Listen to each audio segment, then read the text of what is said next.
So the next speaker is really a superstar in thoracic oncology, Dr. Jarushka Naidoo, a good friend of mine and a consultant, a medical oncologist and professor of the Beaumont Hospital in Dublin.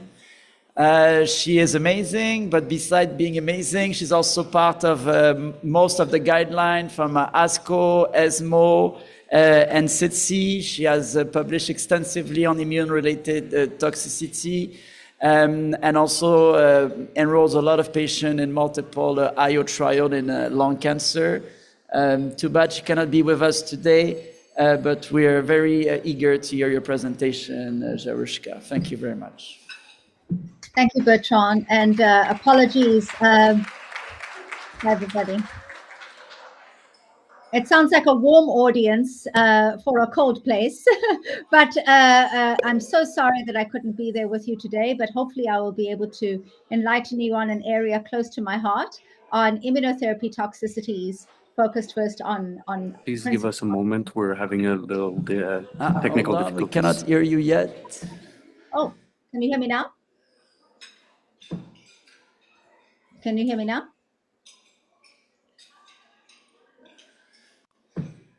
Yes, no, maybe? Yes, now it's good. Okay. I'm just switching to my slide deck. Can you still hear me now? Yes.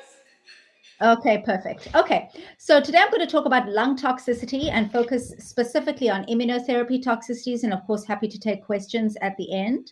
These are my disclosures. So first of all, I'm just going to give you a general overview of immunotherapy toxicities, which I think many of you will be familiar with, then go through the story of pneumonitis from start to finish, what we've learned so far, where we might be going, and then ending with fundamental principles and future directions. So in terms of immunotherapy, we've obviously heard a lot about different types of immunotherapy over the years, as well as what toxicities they can engender. So if we think about a timeline of the different immunotherapies that have been developed, really it all started in the 1800s when a sarcoma surgeon in Memorial Sloan Kettering noticed that patients who developed infections after surgery appeared to have better outcomes. And this led to the development of Coley's toxin, which was injected into patients, engendered a fever or hypothermia, but was associated with some better outcomes. Then, of course, immunotherapy became a little bit more refined. It was found that interleukin-2 may be a key mediator in immune-related responses.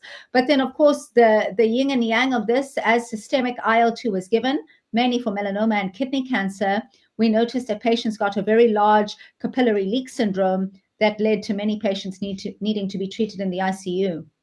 So the pendulum swung back to a more modest approach, focusing on anti-cancer vaccines, which caused lesser toxicities in the form of fever and injection site reactions. And then, of course, in the early 2010s was when Tasuku Honjo and Jim Allison made their seminal discovery about CTLA-4 and PD-1, subsequently leading to the Nobel Prize for immunotherapy of cancer. And then in terms of toxicity, when anti-CTLA-4, starting with ipilimumab, was first given, it was noted that this was associated with some very prototypical toxicities: inflammation in the colon leading to colitis and occasionally GI perforation, dermatitis, and hypophysitis. Alongside that, separate and parallel, our colleagues in hematology were co-developing a different type of immunotherapy in the form of CAR T-cell therapy. And this is also associated with some pathognomonic toxicities, cytokine release syndrome and CAR T-cell neurotoxicity, now called ICANS. And then, of course, anti-PD-1 and PD-L1 treatments, both as monotherapy and combination, came on stream about 5 to 7 years later. And how these treatments were different was they appeared to be a little bit more ubiquitous in the development of inflammation as a result of the efficacy of the drugs, really causing to inflammatory syndromes that could affect any organ system in the body, some more commonly than others, some with greater severity compared with others. And then we became a little bit more nuanced in our appreciation of some of these toxicities, understanding that there were certain very specific syndromes that could occur as a result of immunotherapy. This MMM syndrome, myositis, myocarditis, myasthenia gravis, that happens in a rare but critical group of patients. And now that we're starting to give immunotherapy in early stage cancers, we're starting to notice that patients may develop long-term toxicities that are either late onset or chronic, And so we've done some work with the Society for Immunotherapy of Cancer, trying to disentangle the natural history of these toxicities now in the era of immunotherapy survivorship, as it were. So this is currently where we stand in our understanding of the landscape of immune toxicity. And really, this has created almost its own field of IRAE medicine, where over the last 10 years, we've learned about the spectrum of toxicities. We've learned about how they can present. But really, for the next 10 years, we're going to have to do a little bit of work understanding how their natural history is different, identify why patients have different risk profiles for toxicity, identify the pros and cons of the way we treat these. Most of them are treated with upfront empiric corticosteroids with very little understanding about the nuances of the mechanisms that are at play. And we need to improve our treatments based on the biology of some of these toxicities, as well as data from patients who have developed them. So in terms of some general management principles which can frame our discussion about lung toxicity today, for anyone who is new to the field of immune toxicity, the first thing, of course, is always to expect an immune toxicity or suspect it if a patient has received immunotherapy. There are some that are more common than others that we actually monitor for. For endocrine toxicities, we give we monitor thyroid stimulating hormone. Of course, general principles: rule out competing diagnoses, infection, progression, comorbidity, identify or grade the toxicity, and consult an organ specialist if needed. And this is sort of the general approach, that a mild toxicity, we have a low threshold for withholding the drug and giving supportive care. A symptomatic toxicity usually requires low-dose corticosteroids, except in the area of endocrine toxicities. And usually this is continued for a period of about 4 to 6 weeks. And we consider redosing if the toxicity resolves to grade 1 or less. For high-grade toxicities, again, except for endocrinopathies, we give higher doses of corticosteroids, and we consider additional immunosuppression, if not improved after 48 to 72 hours, with antiviral or antifungal prophylaxis. So with this in the background, let's focus on lung toxicity, or pneumonitis, defined as a focal or diffuse inflammation of the lung parenchyma. So just to give you a little bit of context, I started immunotherapy as a first-year fellow at Memorial Sloan Kettering in Jed Walchok's phase 1 immunotherapy clinic. And this is the CT scan of a patient with lung cancer who is getting immunotherapy on a phase 1 clinical trial. And sitting next to Jed, we looked at the scan and we said, oh, I wonder how common this is, incidence. I wonder why some patients are more predisposed to this compared to others, risk factors. What are some of the features of this that differentiate it from other types of toxicity? I wonder how this might evolve over time, its natural history. What are the underlying mechanisms? And of course, how should we optimally treat it? And really, for the last 10 years, I've spent much of my academic life going through the questions of the first patient I saw in clinic with Jed. So really a true clinician scientist story. So one of the first questions that we had, very basic question, is how do these patients present and how do they look? And surprisingly, very little was known about this. So what we identified is these patients present with the typical symptoms that you might anticipate with lung inflammation: dyspnea, cough, and less commonly chest pain and fatigue. Obviously, this is a diagnostic dilemma, or a rule out kind of diagnosis, where we have to rule out infection, other causes of interstitial lung disease, progression, and other cardiorespiratory causes.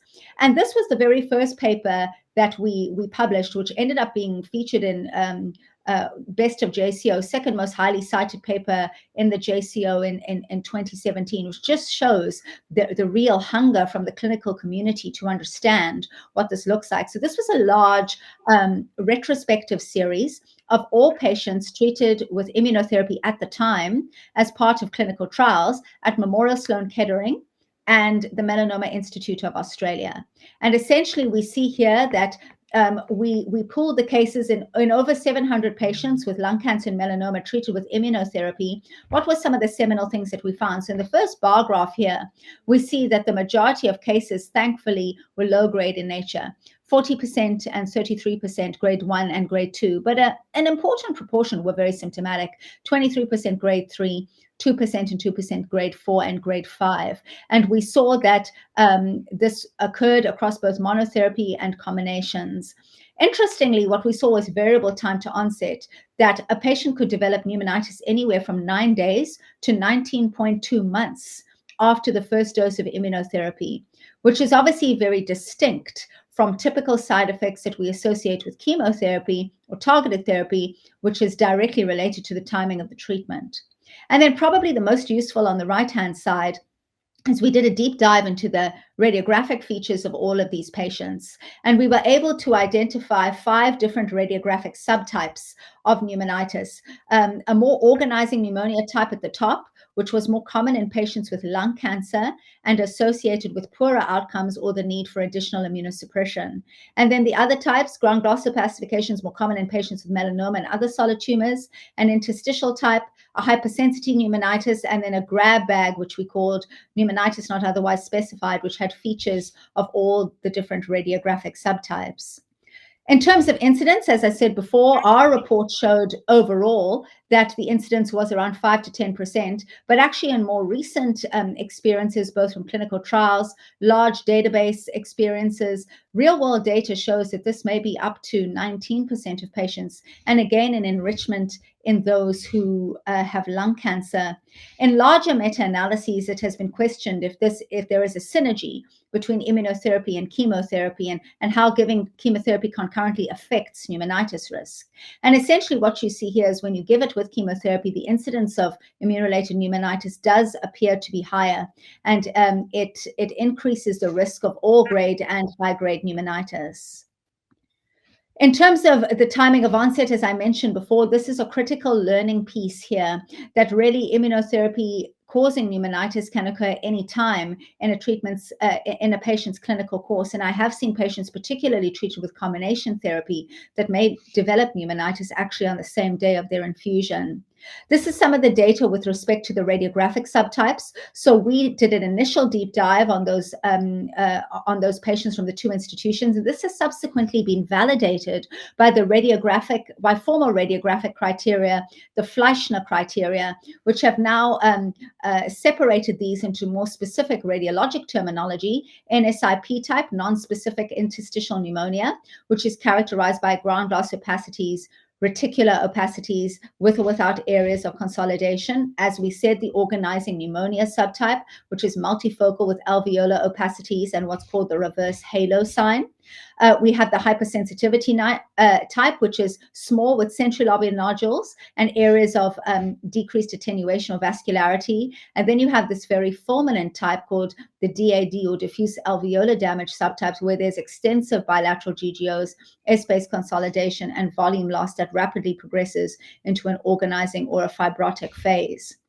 In terms of risk factors, which was one of the questions that we initially had, why do some patients develop this toxicity more commonly than others? So we looked, of course, first, this was when I had moved as my first faculty position to Hopkins, at all the lung cancer patients. And interestingly, what we noted is that patients with squamous non-small cell lung cancer appeared to have a higher risk of pneumonitis. And this is something that is consistently seen across the data sets. And subsequently, we've also seen that receipt of prior chest radiation and patients who are current smokers are both additional risk factors for pneumonitis. So something you can certainly say to your patients.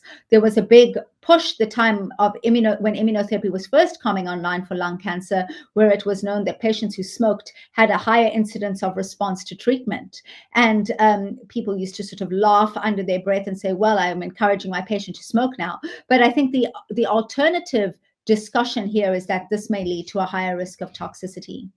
So what are some of the other seminal insights with respect to natural history and outcomes? This is a large paper that we published on the left-hand side in the Journal of Immunotherapy of Cancer, where we partnered with Roche Genentech to look at all of the patients who had developed toxicity in over 10,000 patients treated in with atezolizumab, either monotherapy or combinations. And essentially what this shows is that when a patient develops a high-grade toxicity of any kind, it associates with a poor outcome. But when we did a deeper dive into this, there are specific toxicities that drive the association with poor outcome, and these include pneumonitis and colitis. And interestingly, pneumonitis is quite an outlier here, in that regardless of the grade, when a patient develops an immune-related pneumonitis, it is associated with a poor outcome. And this was evaluating using a time-varying covariate analysis that was subsequently published in Lung Cancer.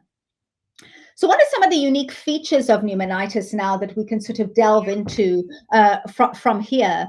What we also noticed clinically, and that you may notice in your clinical practice, is that clinically, not all pneumonitis is created equal. We do notice that some patients develop a chronic pneumonitis that persists, may be difficult to come off steroids. And this is something that we wanted to study a little bit further. So in this paper published also in the Journal of Immunotherapy for Cancer, we postulated that pneumonitis that lasts for greater than or equal to 12 weeks post-immunotherapy stop would be classified as chronic pneumonitis, and that which requires long-term immunosuppression. In our clinical experience at Hopkins, we identified this in about 2% of patients with melanoma and lung cancer, and we were able to do serial bronchoscopic sampling on these patients and identified that patients who have this phenotype appear to have a persistent BAL lymphocytosis, and multiplex immunofluorescence demonstrated that these patients had histologic bronchoalveolitis obliterans, which was dominated by an infiltration of CD8 positive T cells into the lymphatic tissue. Building on this and sort of trying to validate the story, we partnered with Bristol Myers Squibb to analyze every single patient who had developed pneumonitis from all the clinical trials of nivolumab containing regimens in solid tumors. So this was a paper that I presented at ESMO last year, currently in review, where we looked at over 11,777 patients as part of prospective clinical trials across solid tumors and identified 716 patients with lung cancer. So this is the largest ever prospective data set on patients with pneumonitis from immunotherapy. So the overall incidence in this data set was 6%, but of course with the caveat that this is nivolumab alone as opposed to all of the anti-PD-1 agents. However, we were able to validate some of the associations we had seen previously. So we saw that the features that associate with increased pneumonitis risk included older age, former as opposed to never smokers, patients with lung cancer, and patients treated with ipi-nivo as opposed to nivo monotherapy. We used this data set to validate our idea of chronic pneumonitis, defined as patients who had pneumonitis lasting for more than 12 weeks. What was surprising here, and this was prospective data from clinical trials of patients whose pneumonitis events were confirmed at subsequent time points, was actually the incidence of chronic pneumonitis is much more common than you would think. So of the total 785 events from 716 patients, there were 272 patients who had chronic pneumonitis when you use this cutoff of 12 weeks, which is actually an incidence of 34%. And this is very important when one considers that some of these patients are going to be surviving from immunotherapy, and this is going to be something that we need to manage long term. What was interesting to see was that some of the patients who developed chronic pneumonitis did eventually resolve, and that most of them had a single event. We also identified a different subgroup called recurrent pneumonitis. So patients who had an initial pneumonitis event that completely resolved, but then recurred either with the administration of immunotherapy again or by itself. And what we saw was that this was seen in an important proportion of patients, but when patients get this recurrent event, it usually only happens once. The time to first recurrence, the median time is 6 weeks, and the duration of that event averages about 5 weeks. In terms of management, this is an ongoing question. What is the optimum management in these patients? What we saw is that most patients with any grade pneumonitis was treated with corticosteroids, 90% of which had high-grade toxicity, and that those with a higher grade toxicity ended up receiving a median higher dose of corticosteroids, which makes sense. What was interesting is that most of the high-grade patients, when treated at this higher dose, appeared to actually have their pneumonitis resolve quicker, indicating that maybe a higher dose of corticosteroids may be preferable in some patients. But what was also clear was that second-line immunosuppression is rarely used. So in those patients who have a severe pneumonitis, usually we give them corticosteroids for an extended period of time, and what we do afterwards is almost universally not successful. The most frequently used agent was infliximab, and the outcomes for secondary immunosuppression were poor, with only 26% of patients having their pneumonitis resolve or recover, 19% did not recover, and nearly half were fatal. And the median time to second-line therapy was 7 days. So when pneumonitis goes wrong, it certainly can go wrong quite dramatically. One of the ongoing questions is, do we necessarily need steroids for grade 1 or even grade 2 pneumonitis in most cases?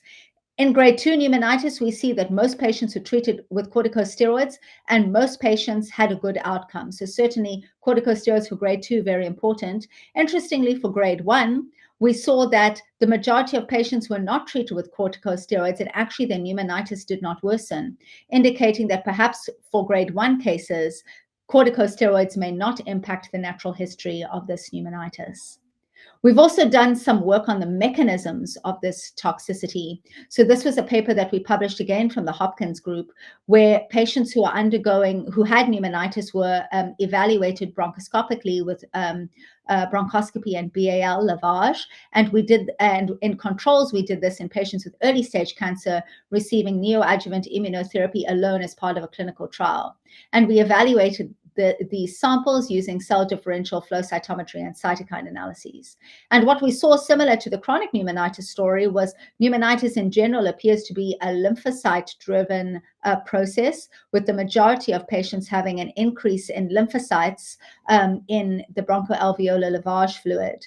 And then using multicolor flow cytometry, cytokine analyses, and others, we were able to identify that while this is principally driven as a T-cell mediated phenomenon, interferon gamma high, CD8 T-cell high phenomenon, there does appear to be a proportion of these patients who have a proliferation of myeloid cells. So CD11 beta high, IL-1 beta high, and this might associate with those who have a poorer outcome to traditional immunosuppressive approaches and maybe give us some additional treatment options. This is some work from Ahmad Tahir and the MD Anderson group, who have identified that certain T-cell clonotypes may be shared between the tumor and pneumonitis tissue, indicating that pneumonitis may in fact be an off-target, on-target shared antigen mechanism that is driving this. And then again, additional work from the same group showing an increase in CD74 and an autoantibody mediated process that may be associated with the development of pneumonitis in some cases. This is some work now from our collaborators in Belgium, who had evaluated BAL samples from pneumonitis patients, this time using single-cell RNA-seq. And in 11 pneumonitis cases and 6 controls, really they identified very similar features to us, T-cell mediated, but also a T helper 17 cell population, which has been implicated actually in the development of colitis. So I think some parallels there. And here we compared the cytokine analyses from their study as well as ours at Hopkins, showing that a ratio, a CXCL8, CXCL10 ratio, may be associated with the development of pneumonitis and a potential biomarker to predict pneumonitis with an AUC under the ROC curve. Here we see of 0.92 in the Belgian cohort, 0.75 in the Hopkins cohort. One of the major clinical questions that sort of pervades us and came out in the BMS analysis is this area of steroid refractory pneumonitis. What do we do in this instance? What other opportunities do we have for immunosuppression? This is a paper from the Memorial Sloan Kettering group led by Jason Beatty, the respiratory physicians there, showing that the majority of patients who have either steroid resistant or steroid refractory pneumonitis are treated with infliximab, and that a proportion of patients may actually get mycophenolate mofetil. We see here that in most of the patients treated with infliximab, they may get some durable or transient benefit. A small proportion get no response. And then those who have steroid-resistant pneumonitis benefit from mycophenolate mofetil, which indicates a little bit more of a durable outcome.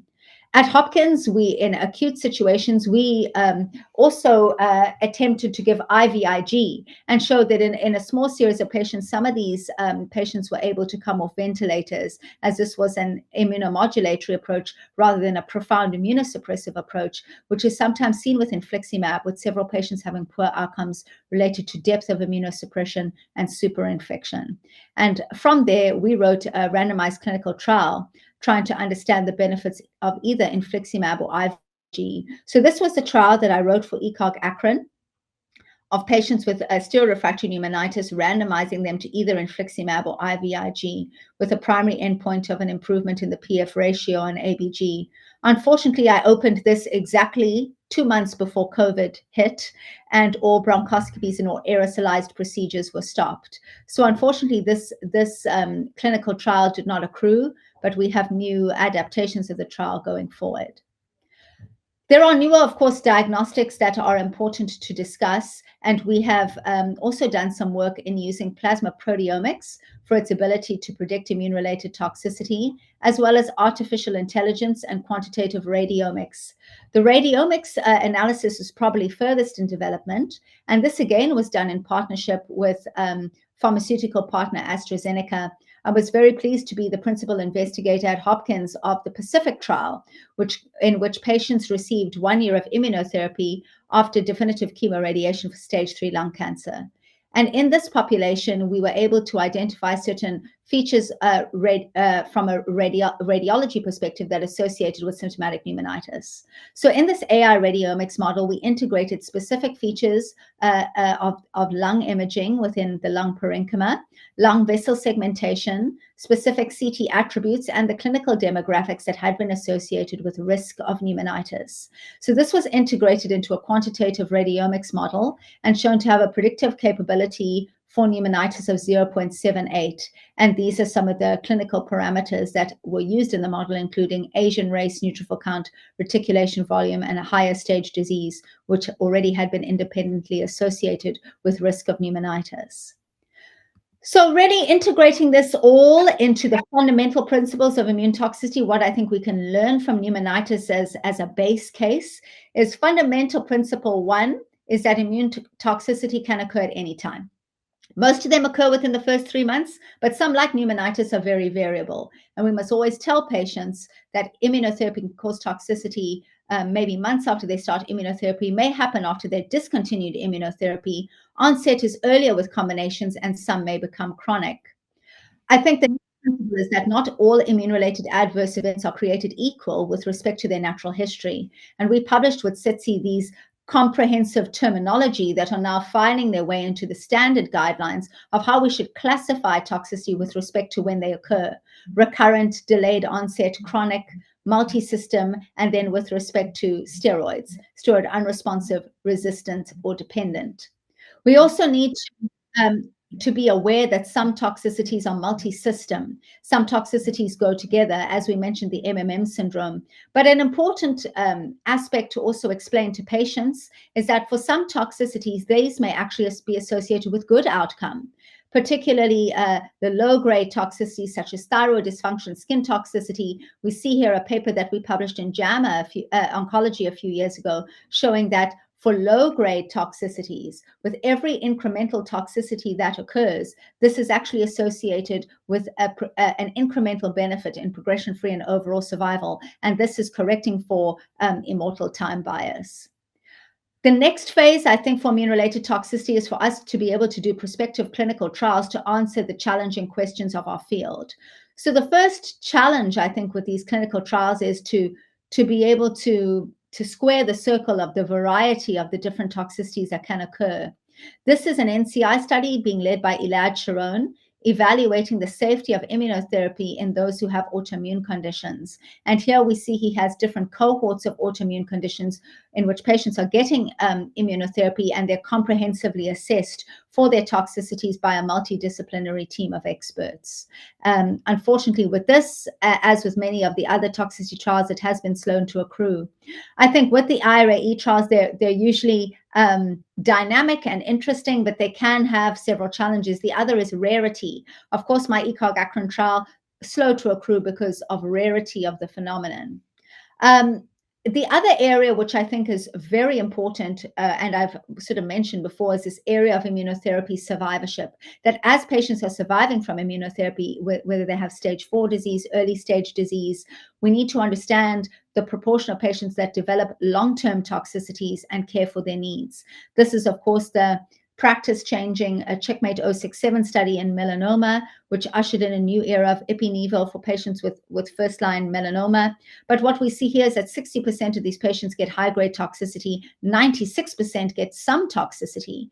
And with the expanding US immunotherapy drugs market, this is going to become more prominent as we give it to common cancers like lung cancer. So we've done some work on trying to quantify the total toxicity burden in patients treated with immunotherapy for lung cancer.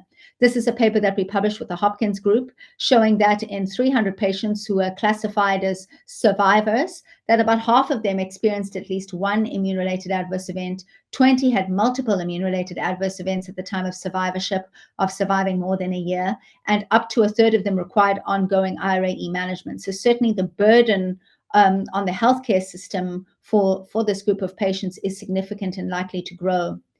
I think we need to be creative about the ways in which we're going to report and understand toxicity. This is a really nice paper from Ruth Regan and colleagues evaluating the proportion of patients who are surviving treatment-free, but surviving with toxicity. So treatment-free interval with or without toxicity, and their time on protocols with or without toxicity. And this is probably a nice graphical representation which shows to the patient how long of a time they're going to get with toxicity or not.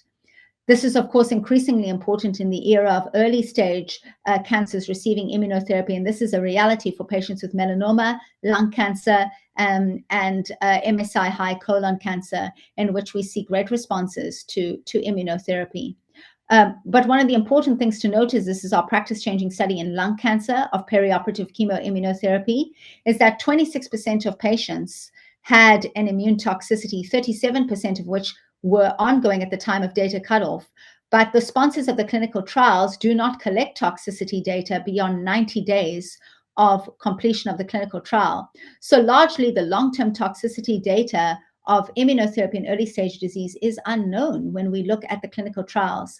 Therefore, we as an academic community need to commit to robustly collecting toxicity data in order to inform our long-term clinical decision-making and in the planning of survivorship care for these patients.